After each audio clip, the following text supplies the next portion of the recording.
लूट की, उनका सबका मुकाबला इन खापों के योद्धाओं ने किया। जब सिकंदर इस देश की धरा पर आ रहा था, मगध के नेतृत्व में उसका सामना किया जा रहा था, तो खापें उसका कंधे से कंधा मिलाकर लड़ रही थी, अपना योगदान दे रही थी।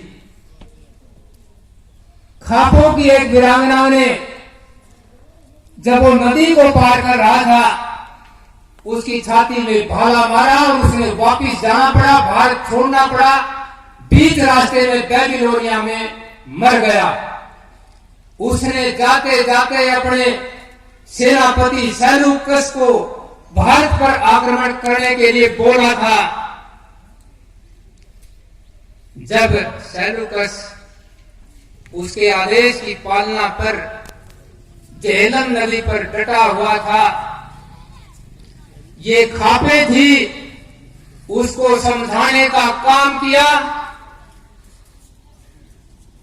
और उसका मुकाबला जब हमारी साइड से मगध नरेश चंद्रगुप्त मौर्य कर रहे थे, तो खापे बीच आई और उसकी लड़की हेलन का रिश्ता हमारे राजा चंद्रगुप्त मौर्य से करने के लिए मजबूर किया और उससे हमारी रिश्तेदारी बांधी, उससे लिखित में लिया कि आप दोबारा से भारत की ओर आंख उठाकर नहीं देखोगे। ये काम खापों ने किया। उस समय बेशक इनका नाम खापे नहीं था। वो जब योद्धाओं के रूप में काम करती थी, जब हर्षवर्धन का समय आया, हर्षवर्धन का उसके पिता, उसके भाई, उसकी सेना, तमाम लोग घर के परिवार के मारे जा चुके थे। हर्षवर्धन की आयु मात्र 16 वर्ष थी। वो अपना घर छोड़कर भाग निकला, तो ये खापें इकट्ठी थी थानेसर के सतान पर, उसको पकड़कर लाई, उसको आश्वस्त किया कि आप इस देश के राजा हैं और ये सामने जो लोग बैठे हैं ये आपके किसान, आपका धन है, अन्न है, और ये जो नौजवान बैठे हैं ये आपकी सेना है। आपको किसी से डरने की जरूरत नहीं है, आप आराम से राज किए। तो मान्यवर हर्षवर्धन ने उन खापों के सहयोग से 90 लड़ाइयां लड़ी। जाते जाते सन 642 ईस्वी में इन खापों का नामकरण हर्षवर्धन के द्वारा हुआ। ये इतिहास परक बात है। उसका नाम सरोखाप नामकरण करने वाले अंतिम हिंदू राजा हर्षवर्धन, जो बहुत ही अच्छे नेक दिल राजा थे, अनेक विश्वविद्यालय उसकी सहयोग राशियों से चलते थे, उसके खजाने से चलते थे। ये देश धन धन्य था। जैसा कि मेरे से पहले वक्ता प्रोफेसर साहब बता रहे थे, 712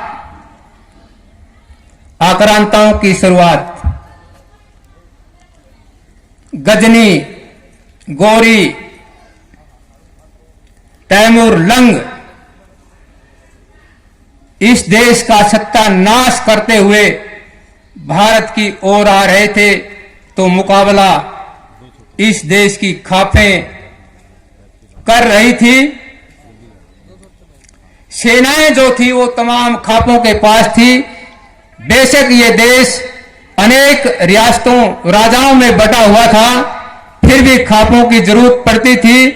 राजा बादशाह खापों से इस बात की मांग करते थे, हमें इतनी सेना चाहिए, आपका सहयोग चाहिए। तो खापें अनेक अवसर पर देश के इन जुल्म सितम आक्रांताओं को रोकने में अग्रसर रही। तैमूर लंग का नाम इतिहास परक है। उसको लंग बताने वाले हमारे ये खापों के नेता थे हरवीर गुड़िया बादली के, धोड़ा भंगी हांसी का, जिसने उनको टांग पर भाला मारा और वो आज तक इतिहास में तैमूर लंग कहा जाता है। अभी मंच की ओर से मेरे को कम समय दिया जाता है। जब भी समाज में बुराइयां बढ़ती हैं, खापों की जिम्मेवारियां बढ़ जाती हैं, मैं आह्वान करता हूं मंच के माध्यम से, खापे आगे आए, समाज की अनेकों बुराइयां दूर करने का, खापों का अपना कार्य संभाले।